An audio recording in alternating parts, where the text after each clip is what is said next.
Hi, I'm Cynthia Pitonyak with VCU-ACE. This webinar is the first of a two-part discussion on inclusion, a topic that's near and dear to my heart and that has been the focus of most of my work over the last couple of decades.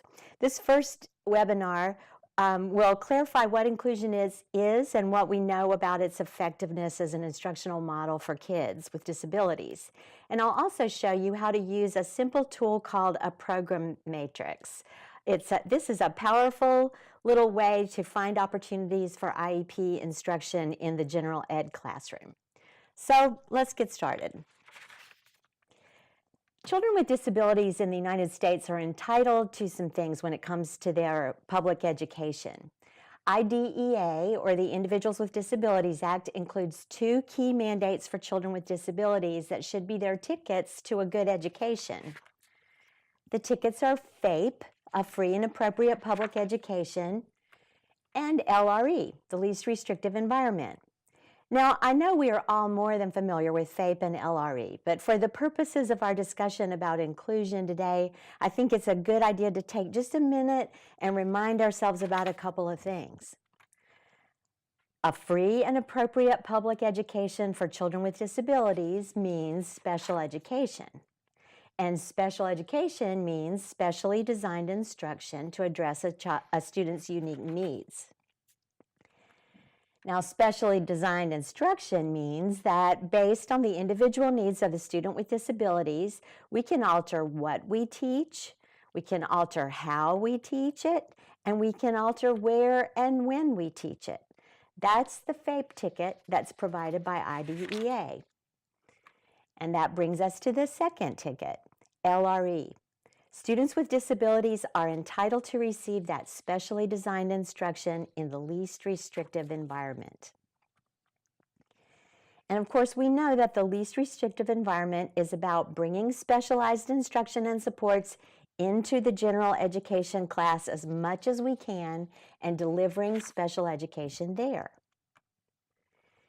In fact, according to that LRE ticket, we shouldn't be removing students from regular classes in schools unless we cannot meet their needs there, even with specialized instruction and supports that we bring in.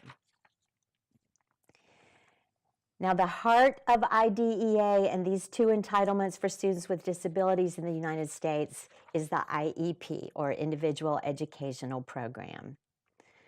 Because the IEP is the document that outlines what we are going to provide in school, exactly what that specialized instruction is going to look like to allow our student to benefit from her education, to make progress in the general curriculum, and to have the opportunity to be educated alongside students without disabilities.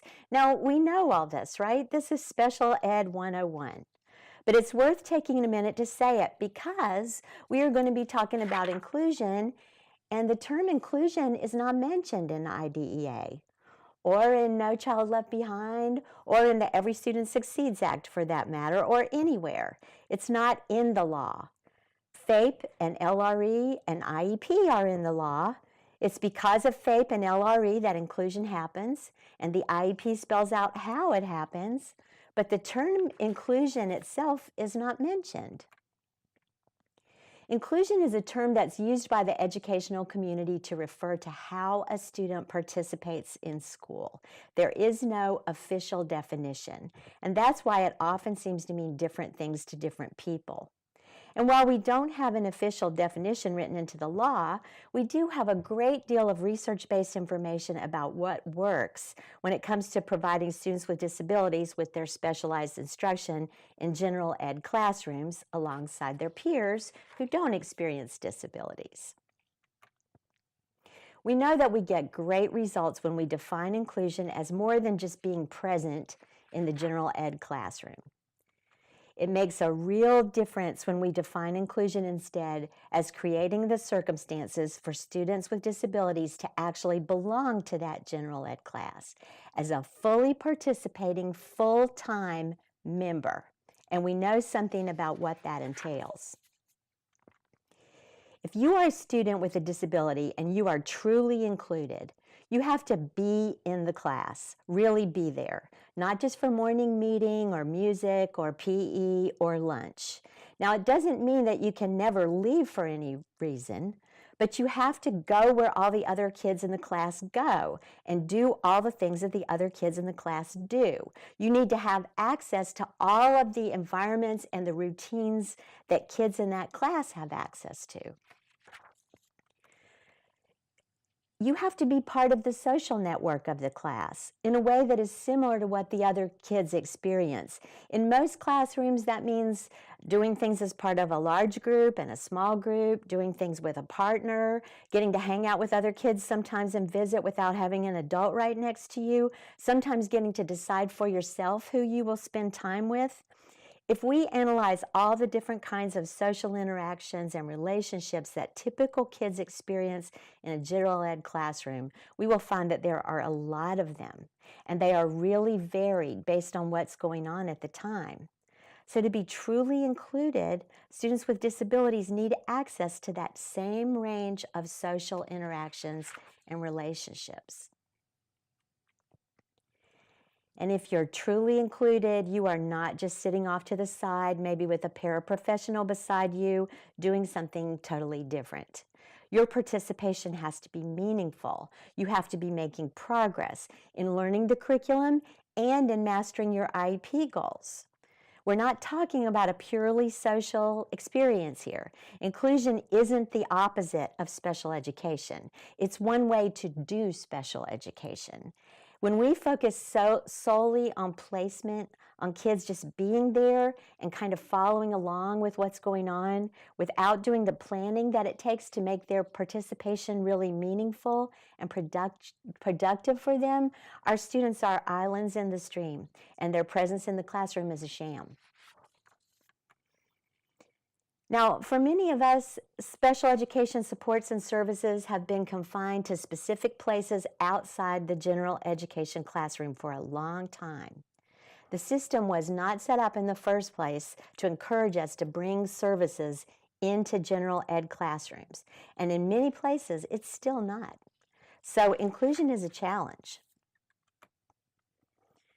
We have a lot of research over the last several decades to show us that when we truly focus on including children, on belonging there rather than just being there, on meaningful participation, the results are amazing. Now, I'm going to quickly put up some research here to show you why it's so worth it. And I've included enough information on the slides for you to be able to go back later and review them in more detail after the webcast if you want to. But for our purposes right now, I am just going to run through and summarize these results very quickly so you can see what's at stake here. But you can go back and look at them in more detail later. Inclusion is worth it academically. It's worth it for schools, it's worth it for kids with disabilities, and it's worth it for their classmates. Students in schools that implement school-wide equity-based inclusive education, that means that inclusion is available to all the students with disabilities in the school, showed greater growth in reading and math on their state assessments than students in comparable schools did that did not practice inclusion. Many studies over many years have demonstrated increased academic benefit for students with disabilities in inclusive general ed classes as compared to traditional pull-out special education classes. In fact, all studies undertaken that compare the benefits of inclusion versus traditional special ed for students with more severe disabilities have shown either positive outcomes for those students or no difference. Listen to this. There are no studies that show a greater benefit to separate special ed classes for students with more severe disabilities. Now, this is ironic because students with severe disabilities are still the most frequently denied access to true inclusion. Their time in general ed classes is usually confined to a few non-academic times of the day, and they usually don't receive much specialized instruction while they are in a general ed class, despite the research. How about students without disabilities? Studies have found consistently that students without disabilities either make greater gains or there's no difference. Including students with disabilities in general ed classes has no negative academic impact on typical students. And the benefits go beyond academics. Students with disabilities who have received their education in inclusive classes show markedly increased social skills. They're more willing to engage in new experiences. They're more likely to be accepted by their non-disabled peers. Students with autism show fewer antisocial behaviors and improved independent living skills. Students without disabilities in inclusive classes show greater empathy and problem solving. They're more accepting of diversity and difference. Inclusion even improves our teaching. Listen to this. When they teach in inclusive classrooms, special education teachers write higher quality IEPs. They're more age appropriate, they're more functional, and they're more generalizable. And this improvement is documented across the same teachers when they change from teaching in a separate special education class to an inclusive classroom. They spend more time engaged with their students. The support they provide is more individualized. And believe it or not, the time they spend actually teaching functional and academic skills increases when they're working in an inclusive classroom. And research shows that co-taught classes benefit all students. When classes use peer tutoring, there's a higher engagement for students with disabilities and for the peer tutors. Inclusive classes use more varied instructional methods. They have more varied instructional materials. They focus on more varied ways for students to communicate what they're learning. Inclusion improves school climate.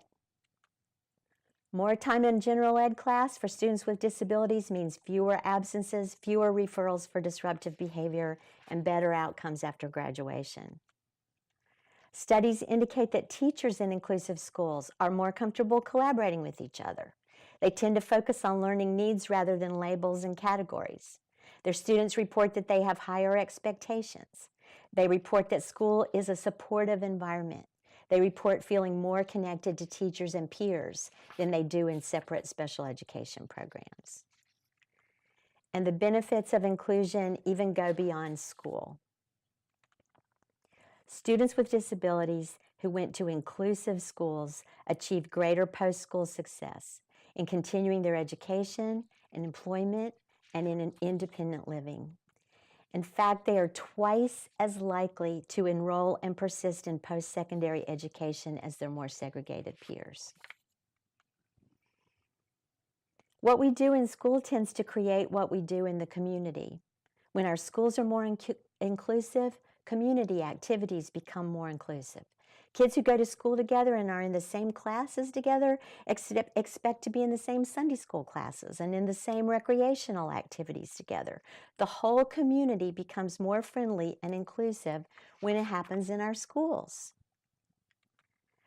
So the research overwhelmingly supports inclusion as a positive and educational model. And a lot of us work in inclusive settings regularly. But we don't see these dramatic results with our kids. Why not? Well, one reason is that we define inclusion too narrowly.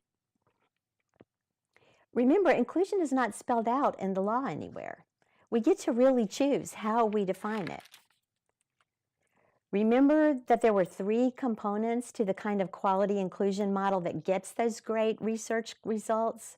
We often focus too heavily on that first component, just looking primarily at when the student will be in the general ed classroom and how much time they'll be there. And we kind of assume that if this is the right setting and this student is right for inclusion, that all these other components are going to just sort of take care of themselves somehow. Our paradigm for thinking about inclusion too often is just the continuum of placements. And we think of inclusion as just one of those options. We define it by how much time the student spends there during the day, 80% or more of the day, and we call that inclusion. But we can expand the way we define inclusion. Remember, it's not spelled out in the law anywhere. We can move beyond just defining it as 80% of the day in a general ed classroom to authentic membership that contains all those elements that produce the results in this research. We can move from focusing on whether or not students should be there and for how long to focusing on how to help our students belong there.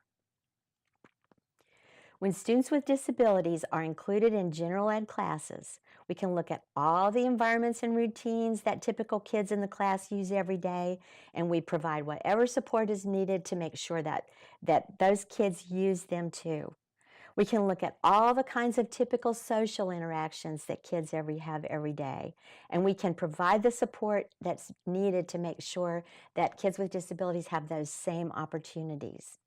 We can look at what the typical kids are learning in that classroom, and we can provide whatever specialized instruction is needed to be sure that kids with disabilities are part of that same learning and that they're making progress, both with that general curriculum and their IEP goals, whether they're in an SOL curriculum or whether they're working on aligned standards.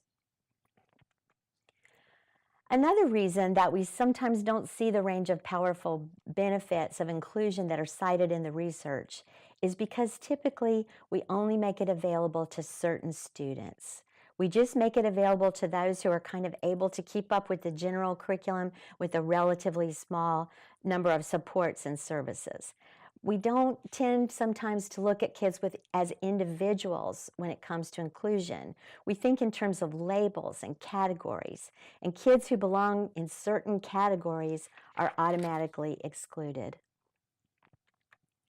Now, this approach excludes many kids, especially those students on adapted curriculum who are eligible for VAP assessment.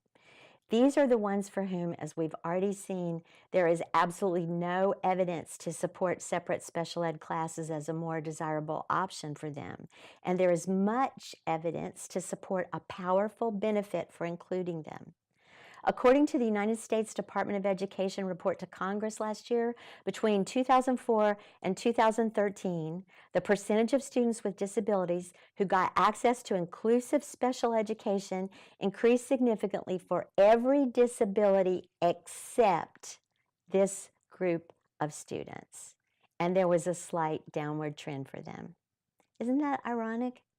In Virginia, the percentage of students with autism on VAP has increased over the last few years. And unfortunately, that is likely to mean that those students' access to general ed class instruction may be shrinking. This is true despite the fact that IDEA clearly says that a student may not be removed from a regular ed setting just because they need curriculum modifications. And the Virginia Department of Ed reminded us in their 2016 State of the Commonwealth presentation, the VAP is not a placement decision. We can make inclusion available to more students. We can do this by planning for individual students rather than categories of students. We can look at each student's specialized instruction needs, and we can look for opportunities in the age-appropriate general ed classroom to meet those needs. A great, simple tool for doing this is called a program matrix. A program matrix is a way to find opportunities for special ed instruction within the regular daily activities in a general ed classroom. We're used to providing special ed supports in the general ed classroom for students who are basically okay with the content of the instruction.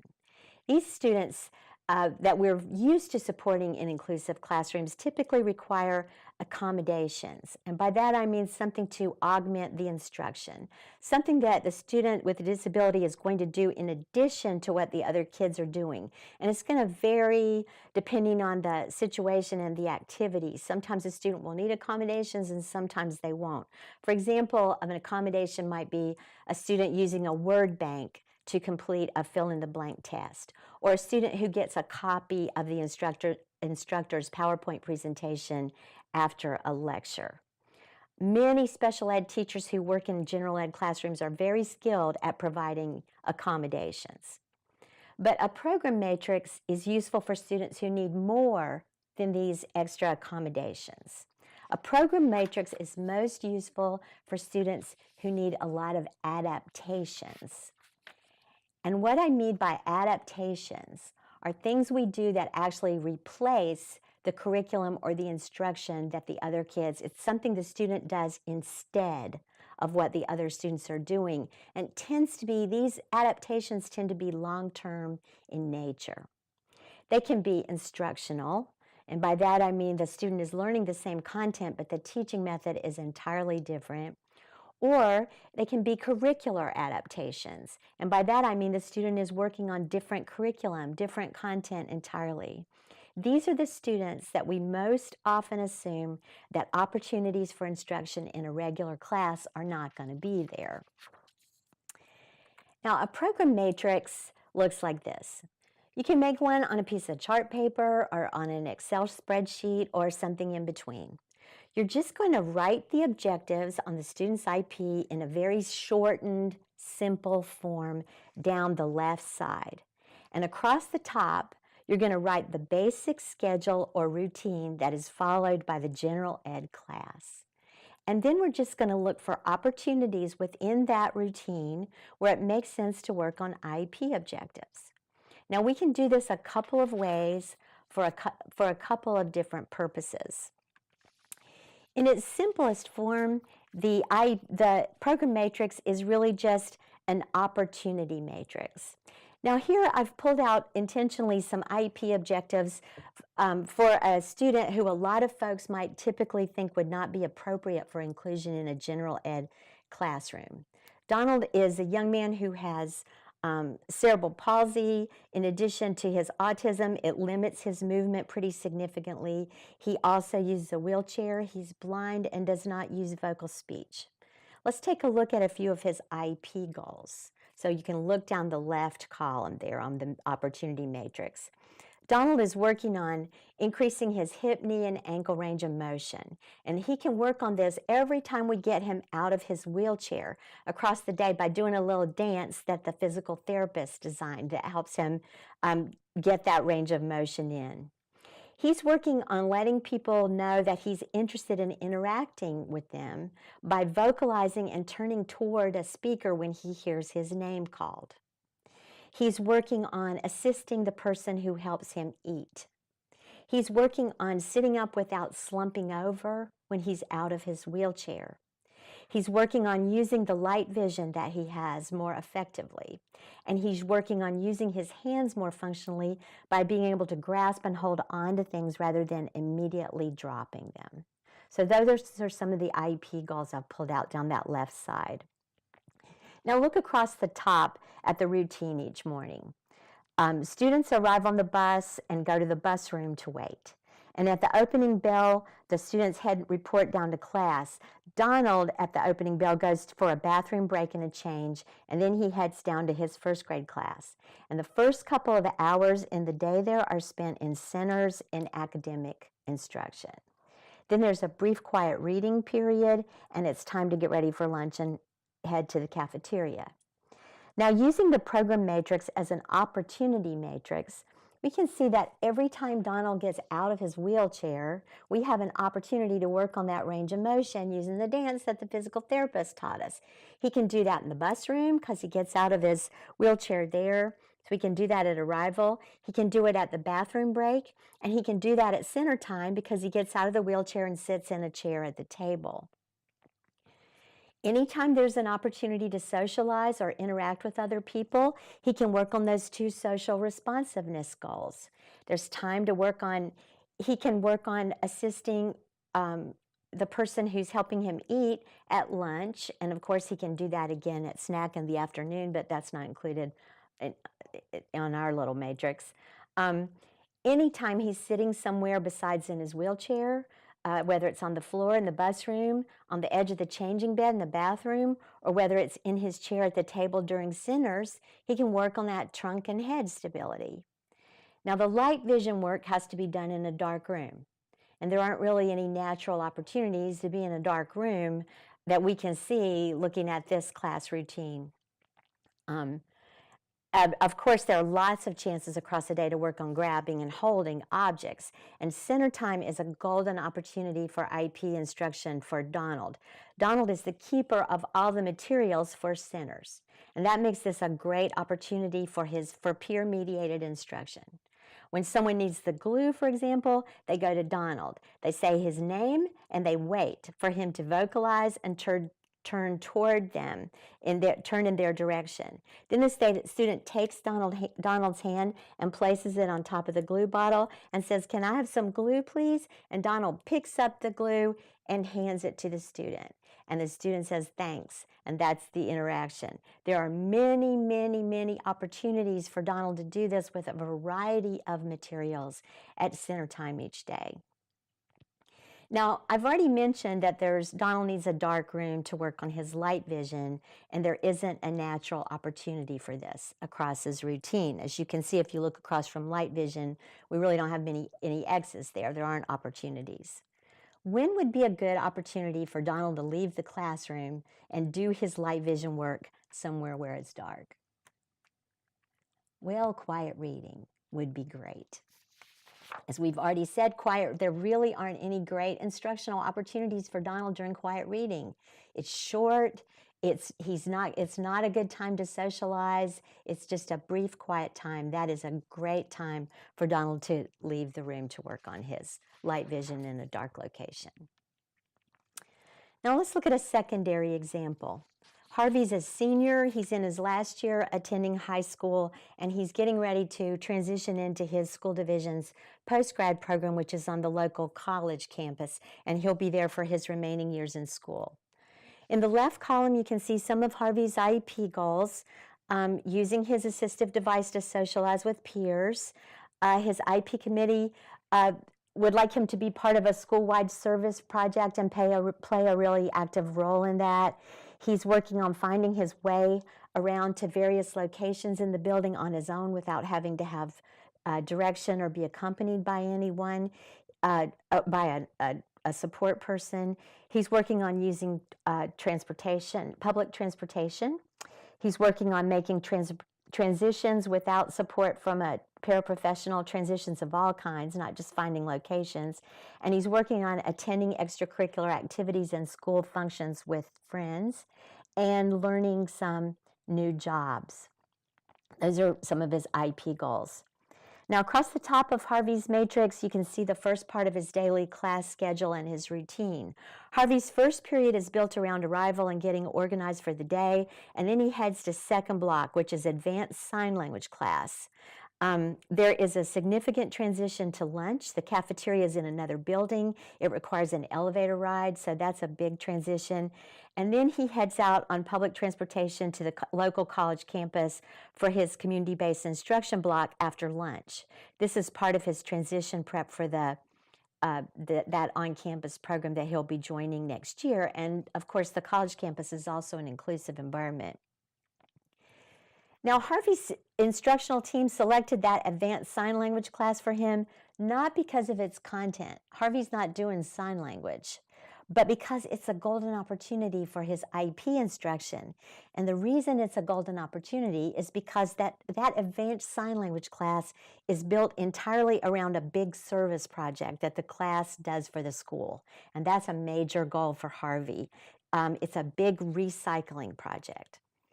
Harvey can socialize with his device anytime he has the opportunity to be at a table and in a situation where people are interacting for a little bit of time. So there are plenty of opportunities for that in class, at lunch, and certainly during community-based instruction when he's on the college campus.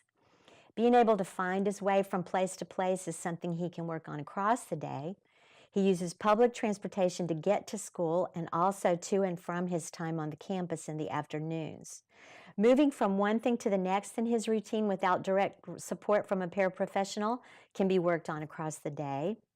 The service project in the sign language class extends to settings outside of school because the club recycles at athletic events. So there's an opportunity there for him to attend some school functions with friends just as part of that class project. And there are a lot of opportunities on the college campus for Harvey to join extracurricular activities with some of his buddies.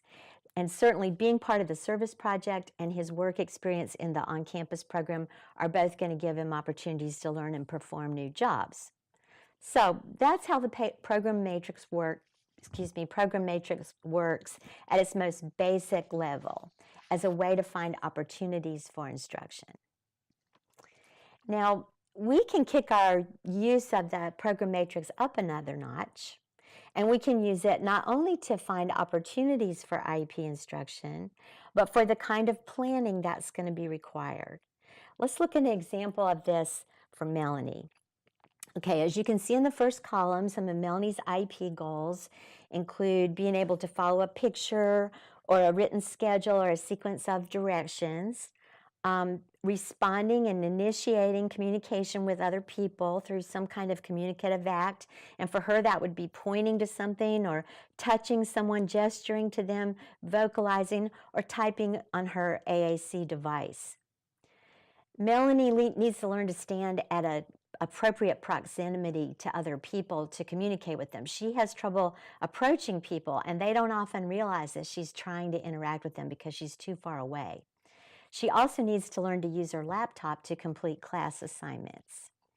Now, you can see across the top part of the daily routine of Melanie's third grade class in that top row. The students in her class arrive at school and have breakfast, and then they start the day in that class by writing in their journals. There's a partner reading activity, and then they go into language arts instruction, and that's going to totally vary based on whatever content they're studying. Now on this matrix, the goals with the green stars are the ones that can be implemented with natural or peer-mediated support in the classroom. We can just show Melanie's classmates how to recognize and prompt her communication attempts, and we can make sure that they understand her proximity issue, so make sure that they help her remember to be close enough when she's trying to communicate with people so they know she's trying to interact. And peers can easily support this and prompt it across the day if they understand the goal. Now, the blue stars represent instruction that needs to be planned in advance initially, but then it can be implemented in much the same way over time. For example, we're going to have to create a picture or a written schedule or some directions, a little picture routine for Melanie's arrival and her breakfast routine. And we're going to need to create a little schedule and routine for her participation in that journal activity. But once we have that created, Melanie can use that routine repeatedly as she learns to become independent with it. We don't have to keep planning it every time. Those are activities that are basically the same each time. In fact, once we create a little routine for her with that partner read activity, what that's going to look like, her peer partner can model using the visual and prompt her if needed with that throughout the activity until she gets independent with it. Now at breakfast, her routine is going to have to include how to signal the cafeteria monitor if she needs help with something or permission, and that's going to be a proximity issue for Melanie. But again, once we've developed this little routine for her for how to do it, and we've shared it with her peers, the peers can support her with it, and we don't have to keep creating it every time. So those blue stars are things we got to plan, we got to create, but once we get them done, they can stay there. The red stars are activities that Melanie's classroom teacher and special ed teacher are going to have to collaboratively plan on a regular basis. They're going to have to figure out based on what they're studying, what questions they want her to be able to answer about the material, the directions she's going to need to follow. They're going to have to plan assignments for her to complete on her laptop. These things are going to have to be planned in advance. But for a student like Melanie that you might imagine you'd have to plan every activity all across the day for, a planning matrix like this helps you see that it's not overwhelming. There really are only a few areas here that have to be regularly planned once we get her program set up.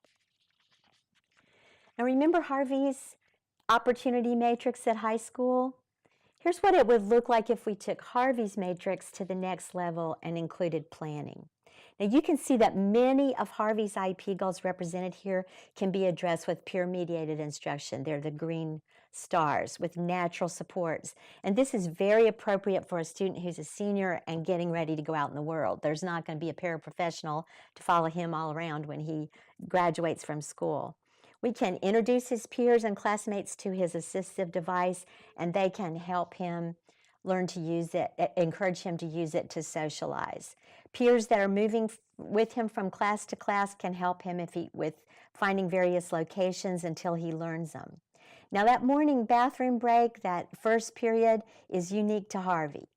The other kids are not doing a bathroom break, then they're in class. So we're going to have to create and teach him a routine for that. He's going to need a routine for the that we create for to ride the public transportation bus. But once we create it and show it to peers, they can help support him on that. The peers that he rides with in the morning can help with that too. And of course, peer support has to be built into his extracurricular activities goal. Now, planning Harvey's role in the service project and identifying the new jobs that he's going to need, the locations where he's going to go on the on-campus program, all of these things are going to require a little planning as we go. So they have red stars. And there are a variety of, when it comes to extracurricular activities, there are some routines that we can plan some activities we can plan one routine for and leave it. Like, for example, if he goes to athletic events, if he goes to football games, the same routine for the football game could be used each time. But there are going to be lots of extracurricular activities on that campus that are going to be one-time only things. And so we're going to kind of need to plan how that's going to work each time. And of course, his peers are going to need to be in the loop. Now, one last way to use this program matrix is to think about just one period at a time. This works really well at the secondary level because advanced planning with so many teachers on a frequent basis is practically impossible. There's just too many teachers to work with. So let's look at an individual period like Eddie's English class. To use a matrix this way, we start with just looking at what are the different kinds of instructional formats that are likely to occur at any given time in this class. The activities that you see across the top are not things that are going to happen every day. They're not a routine like what we've seen before. In this kind of matrix, they're just all of the different things that might happen on any given day in this English class.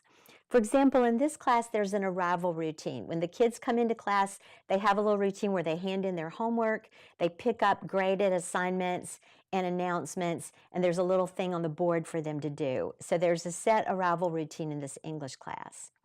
Sometimes students write in their journals from a prompt. Sometimes there are lectures. Sometimes there are class discussions. Sometimes the kids work with partners or there's small group activities. And sometimes the kids are working independently on written activities or tests or at their desks or tests. Now we can see Eddie's IP goal here, goes down the side. He needs to use his device to answer questions, participate by having a clear part to play in activities. We want him independent in class routines, selecting the right answer from a field of 3, and using the internet to complete projects. Okay, so looking across, we can certainly plan. We have to plan in advance and create a schedule for the arrival routine, for the journal, and for the way that Eddie would have input into class discussions. But those are blue stars because once we create those activities and make a little mini schedule for them or a task board, we're not going to have to create those anymore.